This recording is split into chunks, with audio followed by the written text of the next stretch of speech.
નમસ્કાર વિદ્યાર્થી મિત્રો, હું છું ઝાલા જયેન્દ્ર અને તમે જોઈ રહ્યા છો ગુજરાતી એજ્યુકેશન. વિદ્યાર્થી મિત્રો, આજે હું તમને ધોરણ 6 વિષય પલાસ દ્વિતીય સત્ર અસાઇનમેન્ટ સોલ્યુશન 2025નું કરાવવા જઈ રહ્યો છું. વિદ્યાર્થી મિત્રો, આજે હું તમને પ્રશ્ન 5 બ પદ્યાર્થ ગ્રહણ સમજાવવા જઈ રહ્યો છું. એની અંદર નીચે આપેલા પદ્યો કાવ્યો વાંચો અને પ્રશ્નના ઉત્તર લખો. તો વિદ્યાર્થી મિત્રો, પદ્યાર્થ ગ્રહણની અંદર જે કાવ્ય આપેલા છે એ તમારે અસાઇનમેન્ટની અંદર જોઈ લેવા. અહીંયા હું ડાયરેક્ટલી તમને પ્રશ્નો અને એના આન્સર બતાવવા જઈ રહ્યો છું. તો પદ્યાર્થ ગ્રહણ નંબર 1 એના પ્રશ્નોને આન્સર જોઈએ. તો પહેલો છે, કવિ મંદિર કોને કહે છે? કવિ વિશ્વને મંદિર કહે છે. બીજો પ્રશ્ન, કવિને વિશ્વરૂપી મંદિર કેવું લાગે છે?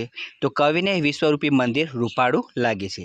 નંબર 3, આકાશમાં સર્જનહારનો મહિમા કોણ કોણ ગાય છે? આકાશમાં સર્જનહારનો મહિમા ચાંદો, સૂરજ અને તારા ગાય છે. નંબર 4, આ વિશ્વરૂપી મંદિરની વિશેષતા શી છે?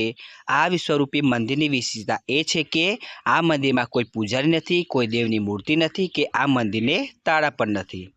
નંબર 5, વર્ણન કરતા શોભા તારી થાક્યા કવિગણ સારા રે. આ પંક્તિનો અર્થ લખો. તો વિદ્યાર્થી મિત્રો, એનો અર્થ જોઈએ.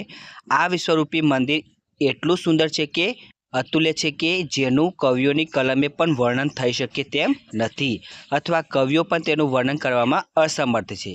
નંબર 6, નીચેના શબ્દોના સમાર્થી શબ્દો લખો. વિશ્વ અને ચાંદો એના શબ્દ સમાર્થી જોવાના છે. તો વિશ્વ તો જગત દુનિયા, ચાંદો તો ચંદ્ર અને સોમ. હવે બીજો જે પદ્યાર્થ ગ્રહણ આપેલો છે એના પ્રશ્નોને આન્સર જોઈએ. પહેલું છે, છીપની શી ઈચ્છા હતી? છીપની ઈચ્છા મોતી બનવાની હતી. નંબર 2, છીપ પોતાની ઈચ્છા પૂરી કરવા શું સહન કરતી હતી? છીપ પોતાની ઈચ્છા પૂરી કરવા કપરા દિવસો સહન કરે છે. નંબર 3, મરજીવાએ રોષેભરાઈને છીપને કેમ ફેંકી દીધી? મરજીવાએ રોષેભરાઈને છીપને ફેંકી દીધી કારણ કે છીપમાંથી મોતી ન નીકળ્યા. નંબર 4, છીપને કઈ વાતનો આનંદ છે? છીપને બાળકો તેને સાથે રાખીને રમે છે તે વાતનો આનંદ છે. નંબર 5, નીચેના શબ્દોના સમાર્થી શબ્દો લખો. ગહ્વર અને તિમિર. તો વિદ્યાર્થી મિત્રો, ગહ્વરનો અર્થ થાય છે ગુફા, ઘેવર, અને તિમિરનો અર્થ થાય છે અંધકાર અને અંધારું. નંબર 6, કાવ્યનું યોગ્ય શીર્ષક આપો. તો કાવ્યનું યોગ્ય શીર્ષક થાય છે છીપની મહેચ્છા.